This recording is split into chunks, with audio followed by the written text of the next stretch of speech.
ఓం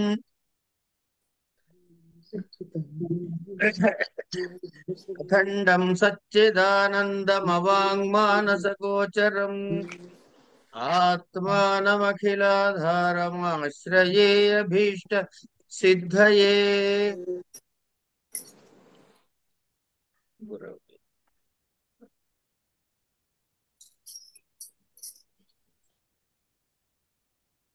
నిన్న అహం బ్రహ్మాస్మి అంటే ఏమిటి అనే ఒక దాన్ని చూసాం. దాన్ని కొంచెం వివరించుకోవాల్సిన అవసరం ఉంది వాళ్ళ. అందుకని వాళ్ళు ఏం చెబుతున్నాడు ఆయన అంటే, ఏ వంచ సతి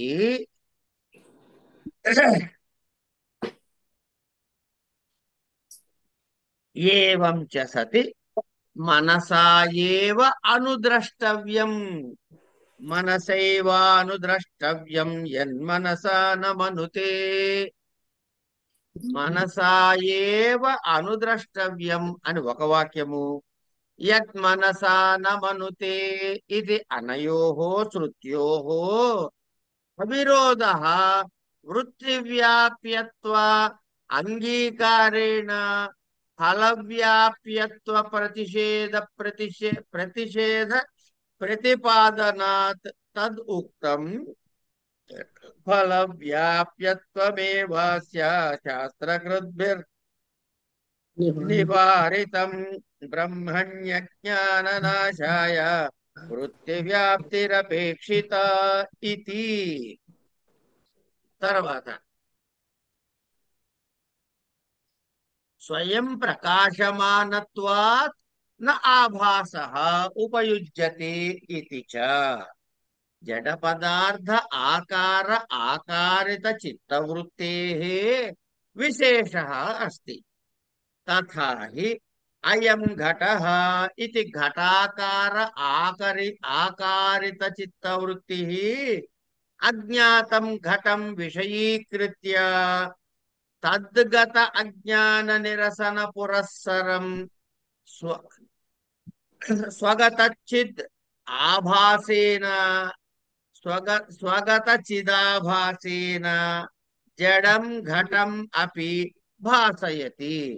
తదుక్తం బుద్ధితస్థ బుద్ధితస్థ చిద్ ఆభాసౌ ద్వౌ ఏతౌ వ్యాప్నుతః ఘటం తత్ర అజ్ఞానం ధియా నశ్యేత్ ఆభాసేన ఘట స్ఫురేత్ ఇతి. యథా దీప ప్రభామండలం అంధకారగతం ఘటపటాదికం విషయీకృత్య తద్గత అంధకార నిరసన పురస్వరం స్వప్రభయా తదపి భాసయతి ఇతి. ఇది చెప్పుకోవాలండి వాళ్ళ. మనసుతోటే చూడాలి, మనసేవాను ద్రష్టవ్యం. ఏదైనా సరే ఏం చేయాలట? మనసుతోటే చూడాలి. దేన్నైతే మనసుకో తెలుసుకోలేడు. తర్వాత వాక్యం చూడండి, యన్మనసా నమనుతే అని రెండు వాక్యాలు ఇచ్చాడు ఇక్కడ మనకి. ఏం చెప్పాడు? మనసైవాను ద్రష్టవ్యం అని ఒక వాక్యము, యన్మనసా నమనుతే అని రెండో వాక్యం. ఒకదాని అర్థం ఏమిటి అంటే మనసుతోటే చూడాలి అని. రెండో దాని అర్థం ఏమిటి? దేనినైతే మనసుతో తెలుసుకోలేడు అని. ఈ రెండు శృతి వాక్యాలకి చూడటానికి విరోధం ఉన్నట్టు కనబడుతోంది కదా. కానీ ఈ రెండు శృతి వాక్యాలకు కూడా విరోధం ఉండదు అంటున్నాడు. ఏమంటున్నాడు? ఇత్యనయోహో శృత్యోర్ అవిరోధో వృత్తి వ్యాప్యంగీకారేణ ఫల వ్యాప్యత్వ ప్రతిషేధ ప్రతిపాదనాత్ తదుక్తం అని చెబుతున్నాడు. ఏం చెబుతున్నాడు? ఈ రెండిటికి కూడా విరోధం ఉండదు. ఎందుకు ఉండదుట అంటే బ్రహ్మజ్ఞానానికి బ్రహ్మజ్ఞానానికి వృత్తి వ్యాప్యత్వం మాత్రం అంగీకరించబడింది, ఫల వ్యాప్యత్వం ప్రతిషేధించబడింది. అది అస్తిత్వం చెప్పబడింది, కానీ అది తెలుసుకుంటే ఇది లాభం అని ఏమైనా చెప్పాడు ఎక్కడైనా మీకు? బ్రహ్మజ్ఞానం కలిగితే నీకు చొక్కా లాగులు వస్తాయి, పక్క వాళ్ళు బట్టలు పెడతారు, ఏం చెప్పలేగా. అలా వ్యాప్యత్వం ఏం లేదు అక్కడ. కనుక అంచేత పంచదశి అనే ఒక గ్రంథంలో విద్యారణ్య వారు రాసింది. అందులో ఏం చెప్పారట అంటే, ఫల వ్యాప్యత్వమేవాస్య శాస్త్రకృద్భిర్నవ నివారితం బ్రహ్మణ్యజ్ఞాననాశాయ వృత్తి వ్యాప్తిరపేక్షిత ఇది. బ్రహ్మమునకు సంబంధించినంత వరకు ఫల వ్యాప్యత్వము మాత్రము ఉండదు అని చెప్పారు అన్నాడు. ఫల వ్యాప్యత్వం మాత్రం ఉండదు కనుక బ్రహ్మ విషయంలో ఉన్నటువంటి అజ్ఞానం పోగొట్టడానికి ఏం కావాలయ్యా అంటే వృత్తి వ్యాప్యత్వం ఒక్కటే కావలసి ఉన్నది. దాని లక్షణం తెలియటము అని మనకి పంచదశలో చెప్పారు. అదే సందర్భంలో ఇంకా ఏం చెప్పారట, స్వయం ప్రకాశమానత్వాన్నాభాన ఉపజుజ్యతే.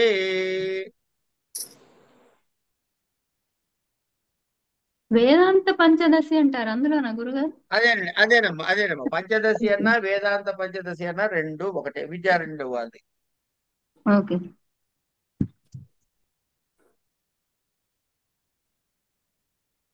ఈ గ్రంథాలన్నీ కూడా ఒక తత్వం గురించి ఒక కోణం నుంచో కొన్ని కోణాల నుంచో అన్ని కోణాల నుంచో విస్తృతమైన చర్చ చేసి మనకి అవగాహన కల్పిస్తాయి. కనుక ఇక్కడ చెప్పబడిన అంశమే మీరు అక్కడ నేర్చుకుంటారు, అక్కడ చెప్పబడిన అంశమే ఇంకో చోట నేర్చుకుంటారు, ఇంకో చోట చెప్పబడిందే యువతలు కూడా నేర్చుకుంటారు. అది కనుక ఏం చెబుతున్నాడు, బ్రహ్మ స్వయం ప్రకాశము. బ్రహ్మణ దానికి వేరే సపోర్ట్ ఏమక్కర్లే, అది స్వయం ప్రకాశమైనది. ఎప్పుడైతే స్వయం ప్రకాశమైందో కనుక ఏమిటన్నమాట, ఈ చిత్తు యొక్క ఆభాసతో దానికి పని లేదు. అంటే బ్రహ్మ విషయంలో వృత్తికి మాత్రమే. అదే జడ పదార్థ విషయం అనుకోండి, ఆ వృత్తికి బ్రహ్మ పదార్థంలోని వృత్తికి తేడా ఉందయ్యా. ఎంతంటే ఇది ఘటము అని ఒక ఘటం గురించి చెప్పారనుకోండి, ఇది ఘటము అనంగానే ఆ ఘటాకారంగా పరిణమించిన చిత్తవృత్తి అంటే బుద్ధిలో కూర్చున్నటువంటిది అంతవరకు తెలియనటువంటి, అంటే ఘటము యొక్క ఉనికి మనకి తెలియదు అనుకోండి, ఆ ఉనికిని మనకి తెలియజేస్తుంది, జ్ఞాపనం చేస్తుంది. అంటే ఘట విషయంలోని అజ్ఞానాన్ని తొలగించిన ఆ చిత్తవృత్తి ఏం చేస్తుంది, తనలో ఉన్నటువంటి ప్రకాశంతో ఆ ఘటాన్ని భాషింపజేస్తుంది. అంటే ప్రకటింపజేస్తుంది, మనకి తెలిసేలా చేస్తుంది, మనకు అర్థమయ్యేలా చేస్తుంది. అందుకనే విద్యారణ్య వారు ఏం చెప్పారు పంచదశలో ఇంకో చోట, బుద్ధి తత్స్థిత చిదాభాసౌ ద్వావేతౌ వ్యాప్నుతో ఘటం తత్ర జ్ఞానం ధియానస్యేదాభాసేన ఘట స్ఫురేత్ అన్నారు. అంటే వారు ఏం చెప్పారు, బుద్ధి దానిలో ఉండే చిదాభాసము అంటే ప్రకాశత్వము, ఈ రెండూ కూడా ఏం చేస్తాయి, బుద్ధి దానిలో ఉండే ప్రకాశత్వము కలిపి ఈ ఘటాన్ని, ఈ రెండు కలిసి ఘటాన్ని వ్యాపింపజేస్తాయి. అంటే మన చిత్తం నందు దానిని క్షిప్తం చేస్తాయి. బుద్ధితో ఏమిటవుతోంది, ఇక తర్వాత ఎప్పుడైనా ఘటన చూసి ఇది ఘటం అని చెప్పేస్తావా లేదా మనం? ఇప్పుడు కుండ అని తెలిసిన తర్వాత తర్వాత ఎప్పుడైనా కుండ అని తెలిసిపోతుందా లేదా? అంటే ఏమైంది, ఘటము తాలూకు అజ్ఞానం నశించిపోయింది. ఘట విషయకమైన అజ్ఞానము బుద్ధి వలన నశిస్తుంది. ఏమండి, చితాభాసం అంటే ప్రకాశం వల్ల ఏమిటవుతుంది, ఆ ఘటము కనిపిస్తుంది. ఏ విధంగా అయితే దీపపు యొక్క కాంతి వలయము చీకటిలో ఉన్న ఘటాన్ని గాని పటాన్ని గాని ఇతరత్రా వాటిని గాని ఘటపటాదులను అన్నమాట విషయంలో మొదట వాటిని ఆవరించి ఉన్న అంధకారాన్ని పోగొడుతుంది. తర్వాత ఏం చేస్తుంది? ఆ ఘటం గాని పటం గాని ఇతర వస్తువులు గాని కనపడేటట్టు, అంటే ద్యోతకమయ్యేటట్టు మనకి చేస్తుంది. దాని ఏమిటంట? బుద్ధి వలన ఇది జరుగుతుంది. అంటే బుద్ధి ఏం చేస్తుంది? ఘటపట విషయకమైన అజ్ఞానము తొలగిపోవటము, తర్వాత దానిలో దాని యొక్క ప్రకాశము చేత ఆ ఘటము వ్యక్తపడటము, ఈ రెండు జరుగుతున్నాయి. ఇంతవరకు వచ్చిన తర్వాత ఏం చెబుతున్నారు ఇక్కడ అంటే, వృత్తి అంటే ఏంటండి? మనము ఇంద్రియాల ద్వారా ఈ ప్రపంచంలో బాహ్యంలో ఉన్న వస్తువులన్నింటినీ చేర్చి దాని ఆకారాన్ని మన బుద్ధిలో దాచుకుంటున్నామే, అది వృత్తి. అప్పుడే మనకేం కలుగుతుంది? ఆ పదార్థం యొక్క జ్ఞానం కలుగుతుంది. అంటే ఒక విషయం ఏదైనా తెలుసుకోవాలి అని మనం అనుకుంటే, ఏదైనా సరే ఏ విషయం గురించి అయినా తెలుసుకోవాలన్నప్పుడు ఆ జ్ఞానానికి రెండు స్టేజ్లు ఉంటాయి. ఏమిటది? మొదటిది వృత్తి వ్యాప్తి, రెండవది ఫల వ్యాప్తి అని. వృత్తి వ్యాప్తి అంటే ఏమిటంటాడు? ఒక తటాకములో ఒక తటాకం ఉందండి, పెద్ద తటాకం. దానిలో ఒక పైప్ వేసి మన పొలంలోకి నీళ్లు పెట్టుకున్నాం. తటాక నిండా నీళ్లున్నాయి. ఈ పైపులోంచి నీళ్లు మన పొలంలోకి వచ్చాయి. ఈ పొలం ఎలా ఉందిట? కాసేపు చతురస్రాకారంలో అనుకోండి, ఏదో వృత్తాకారమో చతురస్రాకారమో నక్షత్రాకారమో మరి ఆకారమో మనకున్న పొలాకారం. ఈ నీళ్లు పొలంలోకి పారినప్పుడు ఆ చెరువులో ఉన్న ఆకారంలోనే ఉంటాయా, లేక మన భూమి ఏ విధంగా ఉందో ఆ ఆకారంలోకి వస్తుందా? మన భూమి ఆకారంలో అది కనుక మన భూమి చతురస్రంగా ఉంటే చతురస్రాకారంలోకి, వృత్తాకారంలో ఉంటే వృత్తాకారంలోకి అది రావటము అన్నది తటస్థిస్తుంది. ఇది అనుభవమే కదా మనకి. అంచేత అలాగే అంతఃకరణలో ఉన్నటువంటి, అంటే ఈ కళ్ళు మొదలైన వాటి ఇంద్రియాల ద్వారా ఘటము అన్నటువంటి విషయాలని మనం తెచ్చుకుని ఎక్కడ పెడుతున్నాం? లోపల పెట్టుకుంటున్నాం. అప్పుడు ఆ ఘటాకారంలోనే మన భూమిలాగా ఎట్లా అయితే నీళ్లు మారాయో, ఈ జ్ఞానం కూడా అదే ఆకారంలో మన చిత్తవృత్తిలో ఏర్పడుతుంది. ఈ విధంగా అంతఃకరణ చైతన్యం ఏమవుతోంది? పదార్థాకారంగా పరిణమిస్తోంది. ఇగో దీన్నే వృత్తి అంటారు.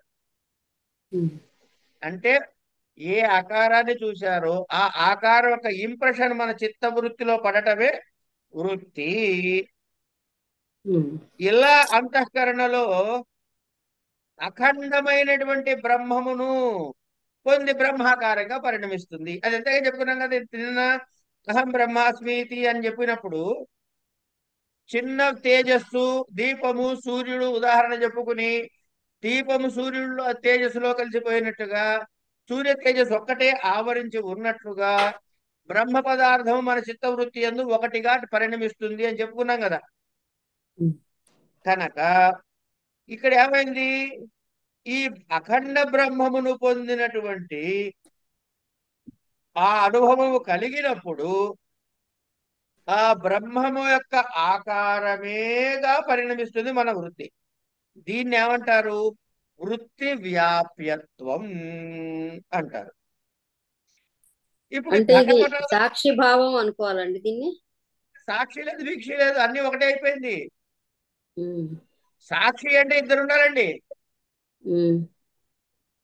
సాక్షి అని మీరు ఎప్పుడైతే అంటారో, దృక్కు, ద్రాక్ష, దృశ్యము మూడు ఉండాలి. ఇక్కడ దృశ్యములు లేవు, ఒకటే అయిపోయింది కేవలం. ఇప్పుడు మీకు వృక్షము వనములో ఉన్నటువంటి సామాన్యత్వం వచ్చిందా లేదా? అంటే ఇక్కడ వచ్చిందా లేదా? మనకి అంటే ఒక నిమిషం సార్, బుద్ధి బుద్ధి దాన్ని ఇంప్రెషన్ తీసుకుని మనకి చిత్తంలో నిక్షిప్తం చేస్తున్నప్పుడు సమస్తము చిత్తమంతా బ్రహ్మం అయిపోయింది. ఇప్పుడు ఇంకా అన్యత లేదు, ఘటం లేదు, పటం లేదు, తటం లేదు. ఉమ్. ఇంకా కేవలము ప్రింట్ మన బ్రహ్మ మైండ్ చైతన్యం అవుతుంది. లేదన్నారు. ఆహా, అంతఃకరణం అంటే మనసులోని చూసిన పదార్థాన్ని అది ఆ ప్రింట్ అవుట్ తీసుకుని మన మైండ్ లో సెట్ అయిపోతుంది. మైండ్ లో పడే అలా ప్రింట్అవుట్ చిత్తవృత్తి. ఉమ్. అది ఇంకా అదే చూపిస్తుంది మనకి, అంతే. అదే విశ్వం అన్నట్టుగా. అంతేనా? అంతే. అలా ఏ ఇప్పుడు ఉంది. ఏముంది అక్కడ? ఈ సమస్తము అంటే ఘటము లేదు, పటము లేదు, అన్నీ కూడా చైతన్యమే అనే జ్ఞానంకి వచ్చారు. ఉమ్. దృశ్యమాన జగత్తులోనూ మనకి చైతన్యమే కనపడుతోంది. ఉప్పు బొమ్మలో ఉప్పు మాత్రమే కనపడట్టు, బొమ్మ కనపడనట్టు. పంచదార చిలకలో పంచదార కనపడ్డట్టు, చిలకలు ఏనుగులు కనపడనట్టు. మన చిత్తమునందు బ్రహ్మత్వం మాత్రమే, బ్రహ్మ లక్షణము మాత్రమే ఇంప్రెషన్ అయి ఉంది. ఉమ్. ఇంకా అన్యవన్నీ కూడాను మాయమైపోతాయి. ఎప్పుడైతే ఇది వచ్చిందో మిగతా వాటికి స్థానమే లేదు. కనుక ఈ ఘటపటాదుల విషయంలో ఏమవుతుంది? దీపములాగా సూర్యుడి ముందు ఇది ఎట్టా నిలబడలేదు, బ్రహ్మను భాషింపజేసేటటువంటి దానిలో మిగతావి మనకి కనపడవు. ఈ ఈ భాషింపజేసేదానికి ఇది తెలుసుకోవడం ద్వారా నాకు రేపు ఉత్తరోత్తర ఘటం కనబడితే గుర్తించగలుగుతాను, రేపు పటము కనబడితే గుర్తించగలుగుతాను, రేపు నా పొలం కనబడితే గుర్తించగలుగుతాను. ఇట్లాంటి భావాలేం లేవు అక్కడ. సమస్తము సర్వవ్యాపకమైన నిరంజనమైనటువంటి ఆ పరబ్రహ్మ చైతన్యమే తాను అనే స్థితికి చిత్తవృత్తి కలిగింది. ఇక అన్యానికి ప్లేస్ ఎక్కడుంది అక్కడ? ఏవం భూత స్వస్వరూప చైతన్య సాక్షాత్కార పర్యంతం ఈ విధమైనటువంటి ఏవం భూత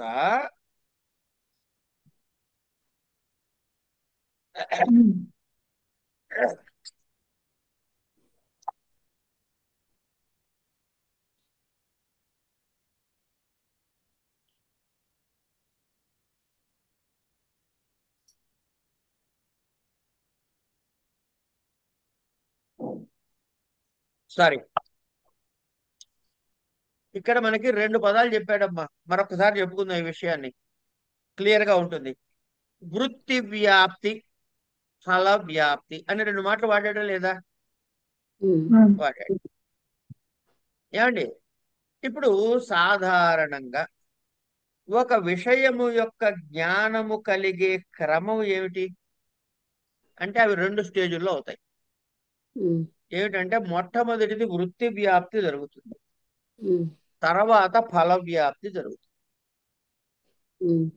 ఇప్పుడు కన్ను, ముక్కు ఇత్యాది ఇంద్రియముల ద్వారా త్వక్చక్షు శ్రోత జిహ్వ ఘ్రాణాలు, ఈ చక్షురాది ఇంద్రియములతో దీని ద్వారా అంతఃకరణతో కలిసి ఏం చేస్తోంది? ఘటపటాదులనే విషయ ప్రదేశానికి చేరుతోంది. అంటే చూస్తోంది, పువ్వుని చూస్తోంది, కుండని చూస్తోంది అని. ఉమ్. లేకపోతే వేడి నీళ్ళని ముట్టుకున్నాము, ఏదైతే ఏమిటి అన్ని ఇంద్రియాలేగా. త్వగింద్రియంతో అట్లా తెలిసింది స్పర్శలో, నేత్రేంద్రియంతో దర్శనము, శ్రవణేంద్రియంతో శబ్దము, ఇవన్నీ ఇంద్రియాలే. కనుక అర్థమయ్యే విధంగా ఉండదు చక్షురింద్రియాన్ని తీసుకున్నాం. ఈ చక్షురింద్రియము ద్వారా మనసు అంతఃకరణతో కలిసి ఈ ఘటపటాది విషయ ప్రదేశానికి చేరి ఆ వస్తువు యొక్క ఆకారాన్ని తన మనసులో అంటే అంతఃకరణలో నిక్షిప్తం చేసుకుంటోంది. అవునా కాదా? అవునండి. ఇక దీన్ని వృత్తి వ్యాప్తి అంటారు. ఇక్కడ గుర్తుపెట్టుకోండి ఫస్ట్ పాయింట్. ఉమ్. ఇప్పుడు ఏమైంది?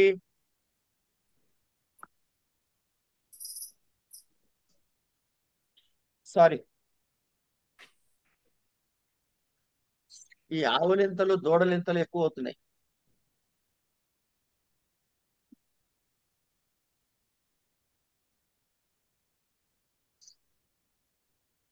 తర్వాత ఈ ఘటపటాది విషయ రూపమైన ఉమ్. ఇప్పుడు మన అంతఃకరణలో ఏముంది? ఏది నిక్షిప్తమైంది అంటే ఆ ఘటము, ఆ పటము, ఆ పుష్పము, ఆ ఆ ఆ విష ఆ విషయము నిక్షిప్తమైంది. అవునా కదా? ఉమ్, అంటే తెచ్చి ఎక్కడో డబ్బాలో పెట్టామని కాదు, మన చిత్తవృత్తి ఆ ఆకారాన్ని పొందింది. ఉమ్, చిత్తము పుష్పాకారాన్ని పొందింది, చిత్తము ఘటాకారాన్ని పొందింది, చిత్తము పటాకారాన్ని పొందింది, చిత్తము కేదారాకారాన్ని.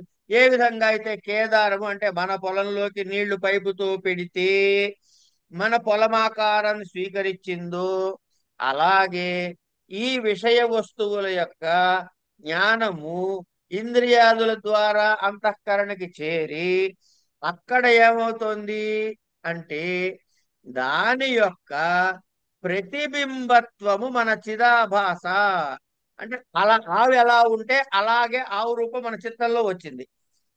ఆ తర్వాత ఇంకోటి ఏదో ఘటం ఎలా ఉంటే అదే ప్రకాశిస్తుంది మన దగ్గర. ఇలాగా ఈ చైతన్యము ఆచ్ఛాదితమైనటువంటి ద్వారా ఆ విషయము యొక్క సాక్షాత్కారం మనకు కలుగుతుంది. మరి ఒకసారి చూసినప్పుడు, గుర్తు తెచ్చుకున్నప్పుడు ఆవు గుర్తొస్తుంది, కొండ గుర్తొస్తుంది. ఎట్లా గుర్తొస్తుంది అంటే ఆ చిత్తమునందు ఆ ఆకారము ఉన్నది కనుక అది ప్రకాశవంతమయ్యి మనకి సాక్షాత్కరిస్తుంది. మళ్ళీ ఇగో దీన్ని ఫల వ్యాప్తి అన్నాం. అంటే తెచ్చి ముద్రేసుకోవటం వృత్తి వ్యాప్తి, వచ్చింది మళ్ళీ రివర్స్ లో తెచ్చుకోవడం అనేది ఫల వ్యాప్తి అని సింపుల్ గా అనుకోండి. ఉమ్. ఇలా అనుకుందాం కాసేపు. Okay sir. తర్వాత ఇప్పుడు మనకి రెండు వాక్యాలు చెప్పాడు. ఏమిటన్నాడు? పరబ్రహ్మము మనసుతో చూడటానికి ఆ పరబ్రహ్మము ఏంటి? ముందు వాక్యం ఏంటది? వృత్తి ఒక్క నిమిషం. వ్యాప్తి మాత్రమే ఉంటుందని.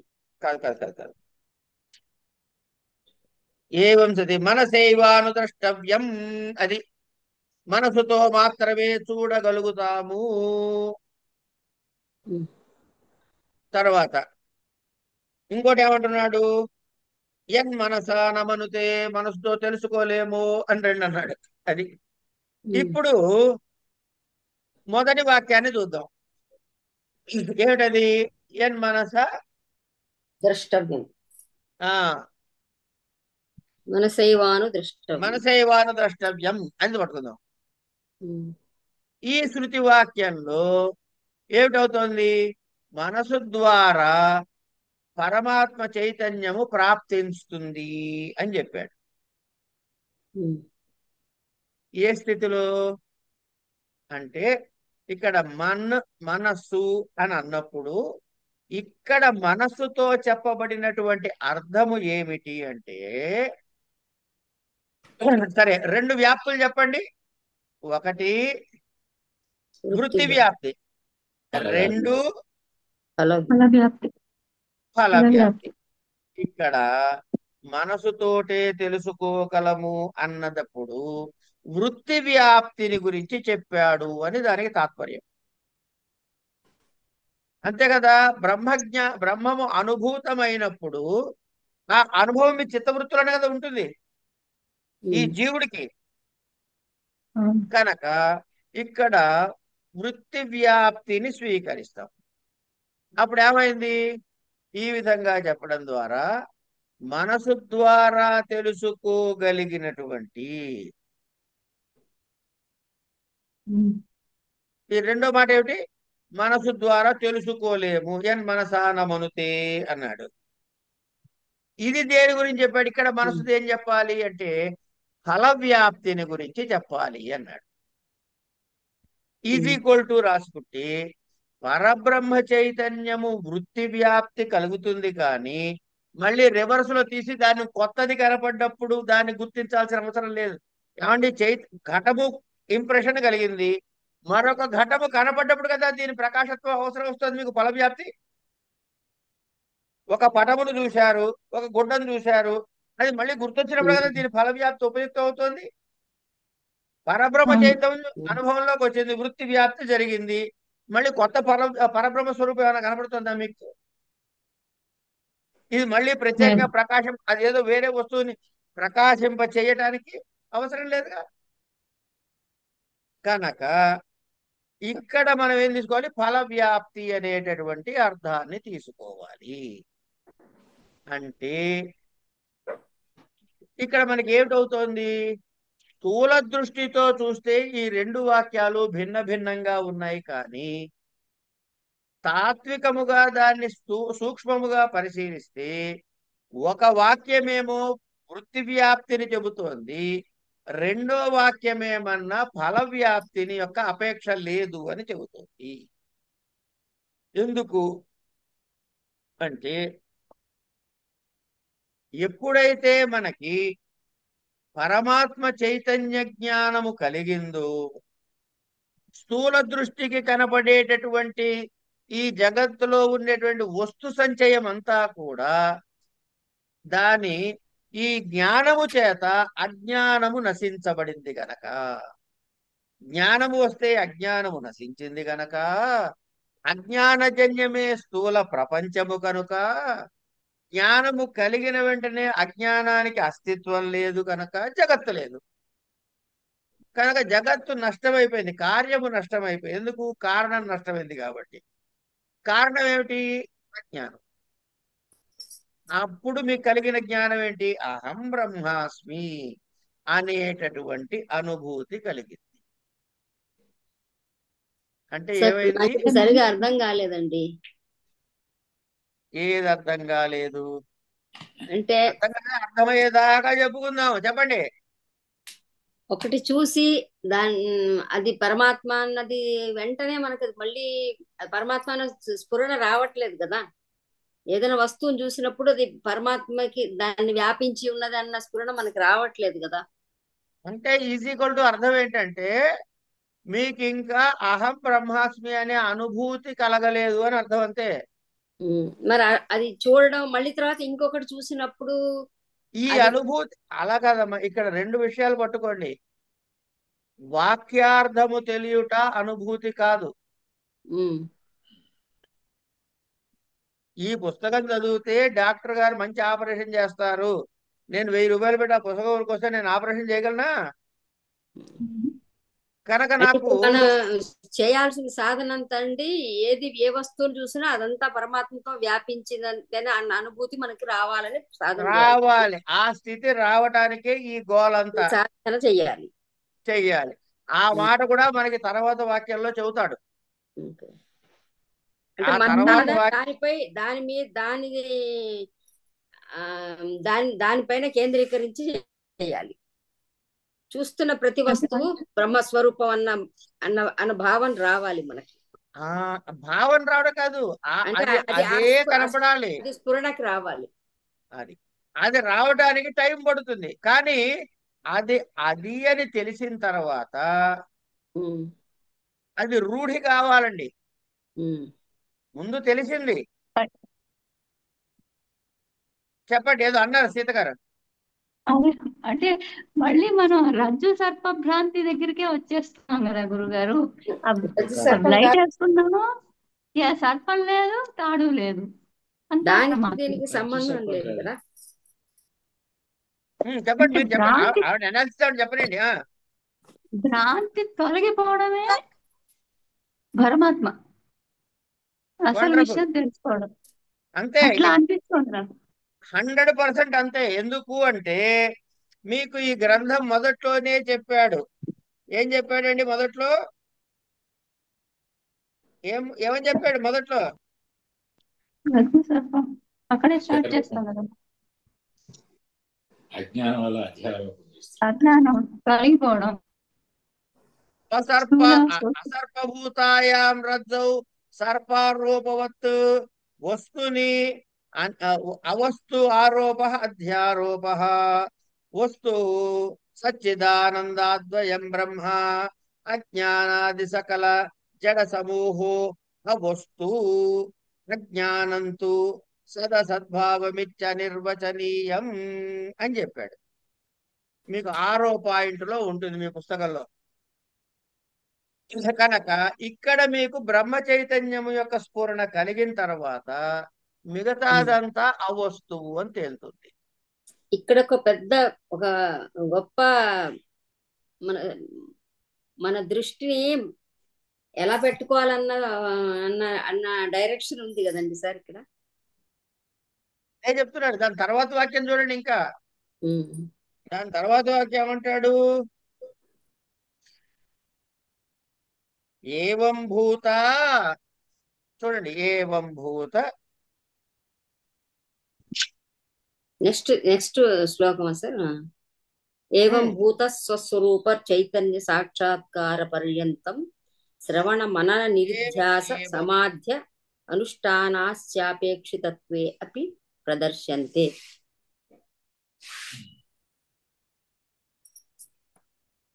ఏవం భూత స్వరూప చైతన్య సాక్షాత్కార పర్యంతం, ఏవం భూత స్వరూప చైతన్య సాక్షాత్కార పర్యంతం శ్రవణ మనన నిధిధ్యాసన సమాధి అనుష్ఠానస్య అపేక్షితత్వాత్ తే అపి ప్రదర్శ్యంతి. మళ్ళీ అది మనకి ఆ స్వరూప చైతన్య సాక్షాత్కారం జరిగే వరకు ఏమిటి అవసరమయ్యా? శ్రవణం రెగ్యులర్ గా వినాలి, వేదాంత వాక్యాలు వింటూ ఉండాలి, మననం చేస్తూ ఉండాలి, నిధిధ్యాసనం అనుభవంలోకి తెచ్చుకోవాలి. ఇవి కలగడానికి ఏం కావాలయ్యా? ఏం అపేక్షిస్తున్నామయ్యా అంటే, శ్రవణం అంటే ఏమిటి? షడ్లింగ విధౌ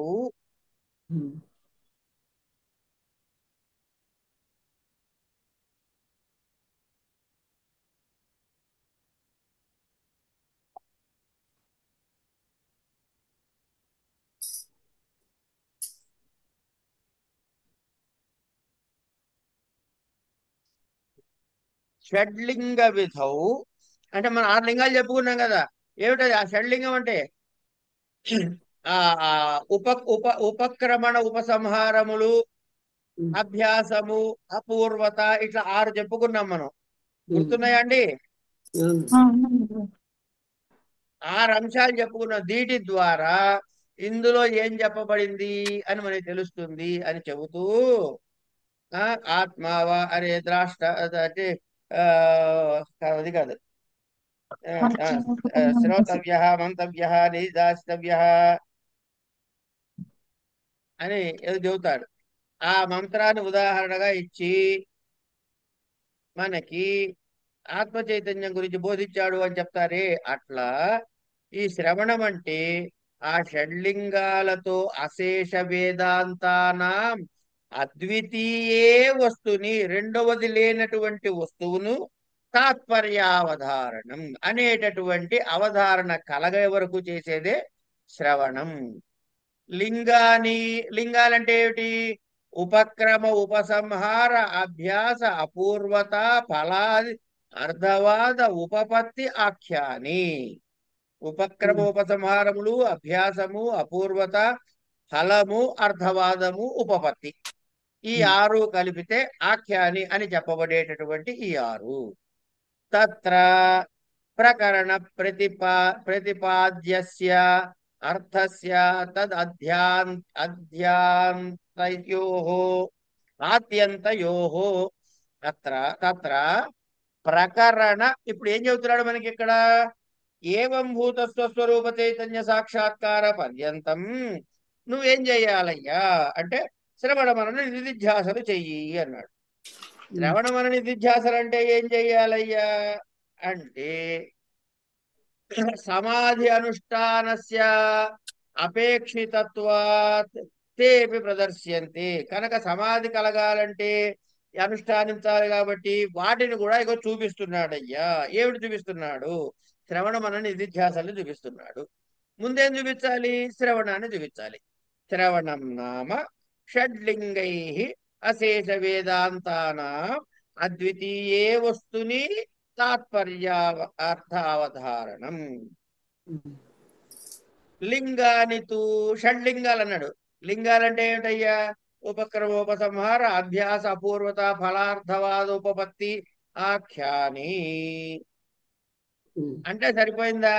నాకేమన్నా తెలుస్తుందా అనుకోకుండా తత్ర ప్రకరణ ప్రాప్త్యధ్యాస్య ప్రకరణ ప్రతిపాదస్య, అంటే ఆ ప్రకరణంలో ప్రతిపాదన చేయబడుతున్నటువంటి వాద్యంతయోరు. అర్థస్య, ఆ అర్థము యొక్క తద్ ఆద్యాంతయోహో, అంటే ప్రకరణ ఆరంభమునందు ప్రకరణ అంతమునందు కూడా ఉపపాదనం, ఏదైతే ఉపపాదనము అంటే ప్రొజెక్ట్ చేయబడుతుందో దానినే ఉపక్రమ ఉపసంహారౌ అన్నాడు.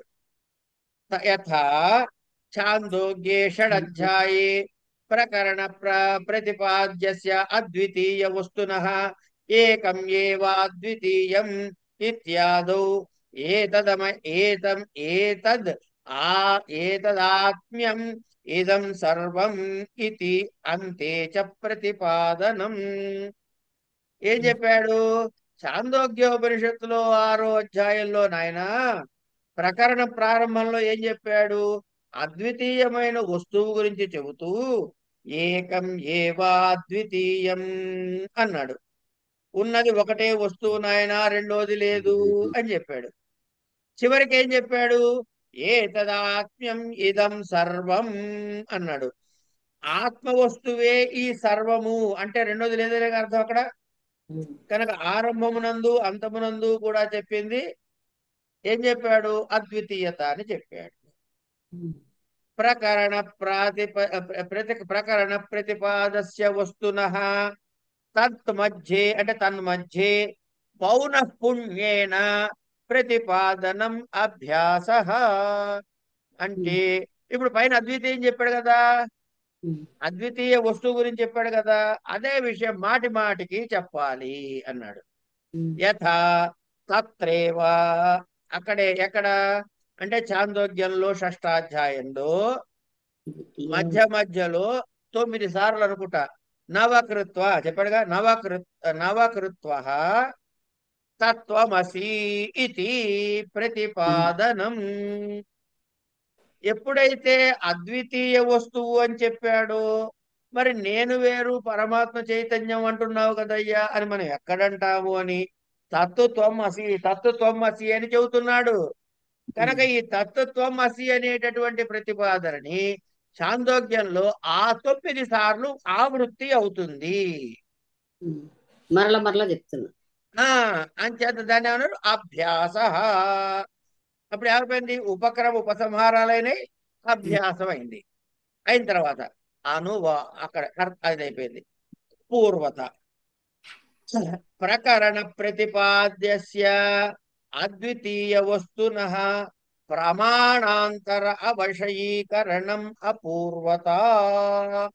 యథా తత్రైవ అద్వితీయ వస్తునః మానాంతర అవిషయీకరణం. ఏమన్నాడు అక్కడ? ఇప్పుడు అద్వితీయం వస్తువు పరబ్రహ్మ చైతన్యం అన్నాడు కదండి. ఇది మీరు ప్రత్యక్ష ప్రమాణంలో చెప్పగలరా? అనుమాన ప్రమాణంలో చెప్పగలరా? ఉపమాన ప్రమాణంలో చూపించగలరా? లేకపోతే శబ్ద ప్రమాణంలో చూపించగలరా? అర్ధాపత్తిలో చూపించగలరా? అనుపలబ్ధిలో చూపించగలరా? అంటే ఇతర ప్రమాణముల ద్వారా ఈ చెప్పబడిన వస్తువు నిరూపించబడలేని స్థితి ఉండుట ఉందనుకోండి. ఇంతకుముందే నిరూపించేశాం కదయ్యా ప్రత్యక్ష ప్రమాణంలో, ఇంతకుముందే నిరూపించాం కదయ్యా అనుపలబ్ధి ప్రమాణంలో అని మనం చూపించగలుగుతాం. అలా చూపించలేనటువంటిది కనుకనే అపూర్వత, ఇంతకు ముందు లేనటువంటిది అనే విషయాన్ని ఇక్కడ మనకి చెప్పారు. అంటే చైతన్యము సాక్షాత్కారం అయ్యే వరకు కూడా మనం ఏం చేయాలి? శ్రవణ మన నిధిధ్యాసలు చేయాలి. ఈ మాట పదే చేసి పదే ఏది చూసినా కానీ తలుచుకుంటూ ఉండాలి. ఇది పరమాత్మ అదే కదా మరి. ఏమండి తర్వాత ఇప్పుడు ఎక్కడి దాకా వచ్చాం మనము? ఈయన ఏమేం చెప్పాడు? లింగానితు ఉపక్రమోపసంహారాఖ్య పూర్వత అభ్యాస పూర్వత ఫలార్థవాదు ఏమండి ఫలాదవదో ఉపపత్యాదీని అన్నాడు. ఇంకో 3 మిగిలిపోయినా ఆ 3 చూసేద్దాం. ఫలంతో తర్వాత చెబుతున్నాడు ఏమని, ఫలంతో ప్రకరణ ప్రతిపాద్యస్య ఆత్మజ్ఞానస్య తదనుష్ఠానస్య వా తత్ర తత్ర శ్రూయమాణం ప్రయోజనం. అక్కడక్కడ దాని యొక్క ఉపయోగం ఏమిటో చెప్పబడుతుంది. ఏమిట, ఎలాగా అంటే అదే అధ్యాయంలో యథా తత్ర అక్కడే ఆచార్యవాన్ పురుష వేద తస్య తావద్ ఏవ చిరం యావద్ న విమోక్ష్యే అథ సంపత్స్యే ఇది అద్వితీయ వస్తు జ్ఞానస్య తత్ప్రాప్తి ప్రయోజనం శ్రూయతే. ఆచార్యవాన్ పురుషః వేద తస్య తావద్ ఏవ చిరం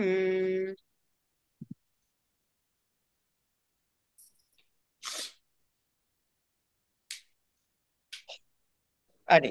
తర్వాత అంటే ఏం చెప్పాడు, తర్వాత ప్రకరణ ప్రతిపాద్యస్య తత్ర తత్ర ప్రశంసనం అర్థవాదః. ఈ అద్వితీయ వస్తువు యొక్క గొప్పదనాన్ని అక్కడక్కడ ప్రశంసించటము అర్థవాదము అంటారు.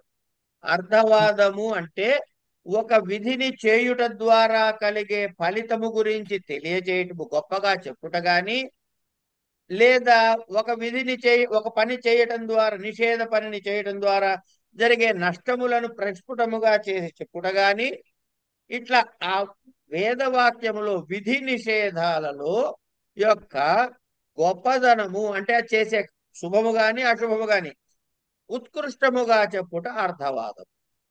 ఉదాహరణకి ఏం చెబుతారు, వాయుర్వైక్షేపిష్ట దేవత అంటారు. వాయుదేవుడు చాలా అందరికన్నా శీఘ్రముగా ఫలమునిచ్చువాడు అన్నాడు.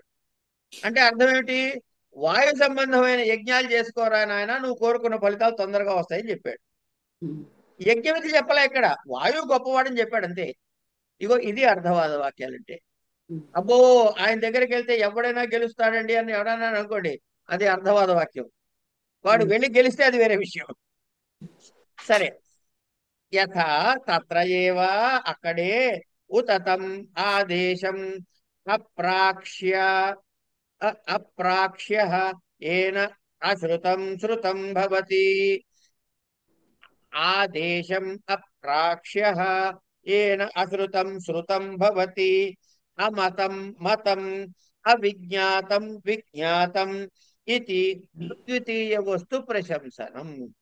ఏం చెప్పాడు ఇక్కడ, యథాత్ర ఉతాతం ఆదేశం అప్రాక్ష్య ఏన అశ్రుతం శృతం భవతి.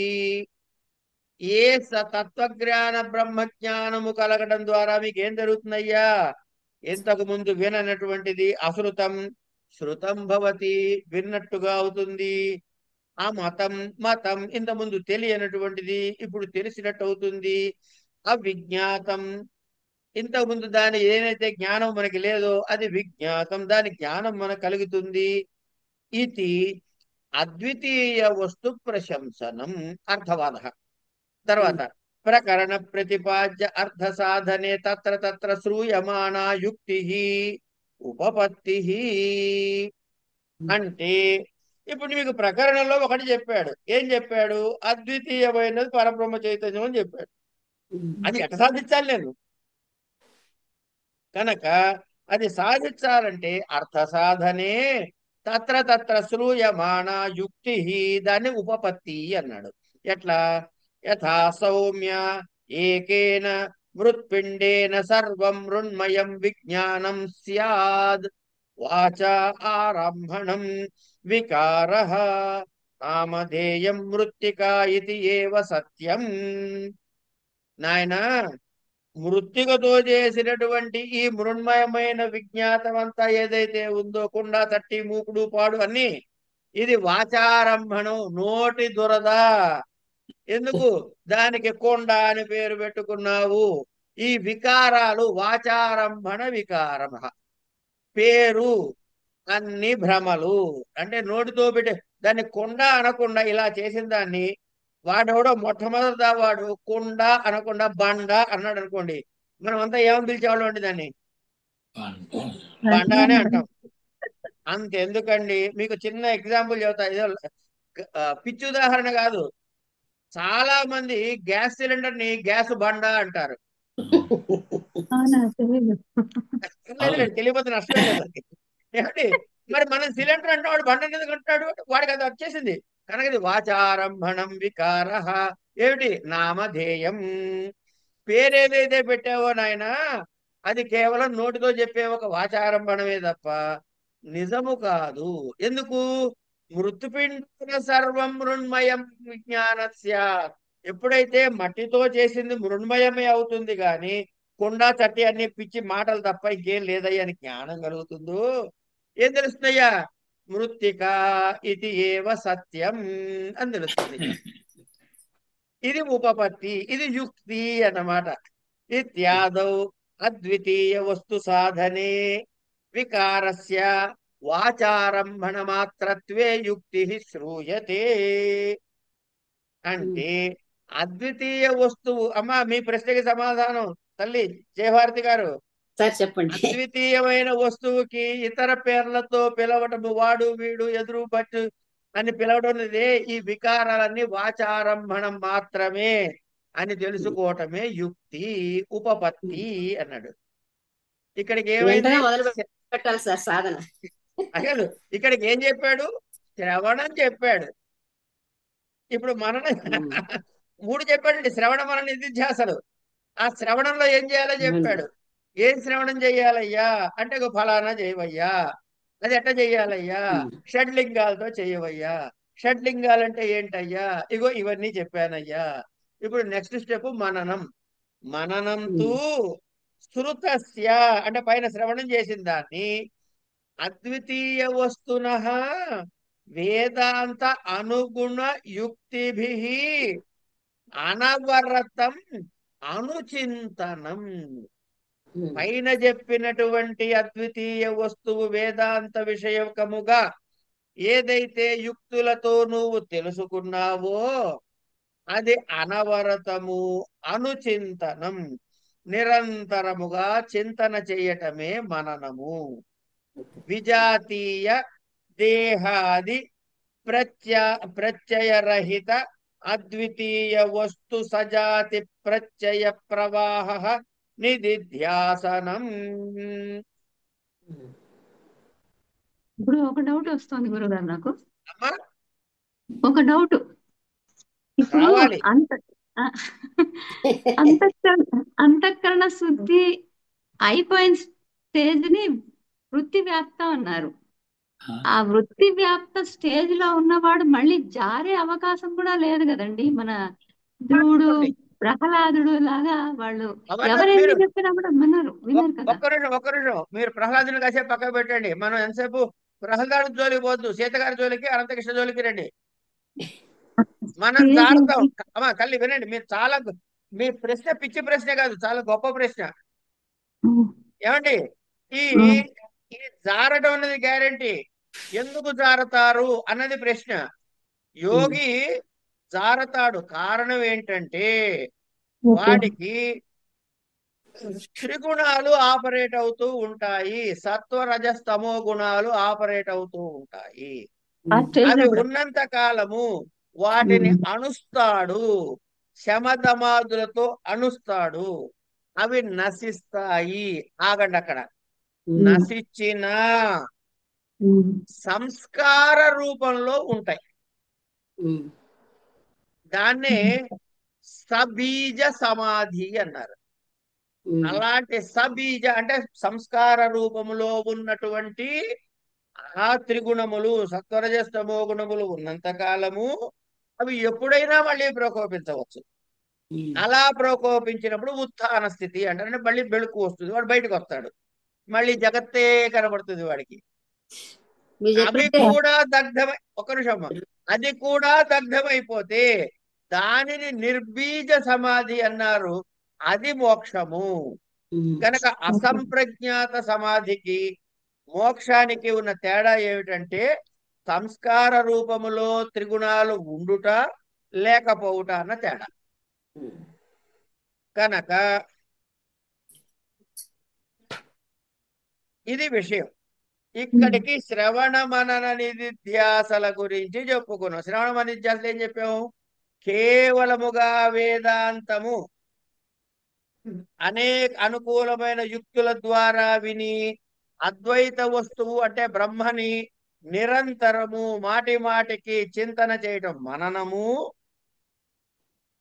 ఏమండి, ఇది వేరు. ఈ విజాతీయమైన దేహాదులు విచారముతో ఏమండి అద్వితీయ వస్తువు యొక్క చింతన చేసి అద్వితీయమైనటువంటి చింతన ద్వారా అనుకూలమైన విచార ధారని ప్రాప్తింపజేసుకుని పరమాత్మ చైతన్యమే ఇది అని తెలుసుకోవడం ఏదైతే ఉందో ఆ విచారధార ప్రవాహమే నిధిధ్యాసనము అని చెప్పబడుతుంది అని ఉపపత్తి ఇవన్నీ చెప్పారు. ఇక్కడ దాకా చెప్పిన తర్వాత తర్వాత ఏం చెప్తున్నాడు అంటే ఈ ప్రసంగం అంతా మనకి వివరంగా చెప్పి సమాధి యొక్క లక్షణం, అసలు సమాధి అంటే ఏమిటి ఇప్పుడు చెప్పేశాక మీకు ఏమ్మా మీరు ముందు రాబోయే సబ్జెక్ట్ ప్రశ్న అడిగేశారనమాట. సీత గారు లేకపోతే జయలక్ష్మి గారు, జయభారతి గారు ఇప్పుడు అడిగిన వాళ్ళు ఎవరు నేను మర్చిపోయా. ఈ అసంప్రజ్ఞాత సంప్రజ్ఞాత సమాధి స్థితుల గురించి ఏవైతే ఉన్నాయో ఈ సమాధి యొక్క విషయాన్ని సాంగోపాంగముగా మనకి తర్వాత చెప్పబోతున్నాడు. ఏమని? సమాధిర్ద్వివిధ అని. సమాధి ద్వివిధ అని సమాధి లక్షణాన్ని రెండు చెబుతున్నాడు. ఏమిటవి? సవికల్పో నిర్వికల్పశ్చేతి. ఇక్కడ ఆపుకుందాం.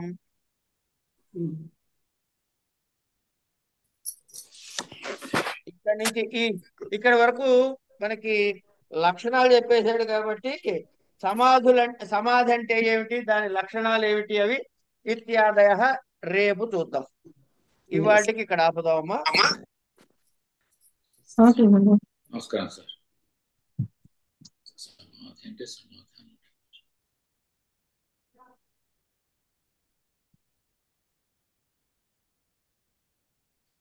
బ్రహ్మాజీ శర్మ గారు క్లియర్ గానే ఉందా, కన్ఫ్యూజన్ గా ఉందా? కన్ఫ్యూజ్ లేదండి, బాగానే ఉంది, అర్థమవుతుందండి. చాలు.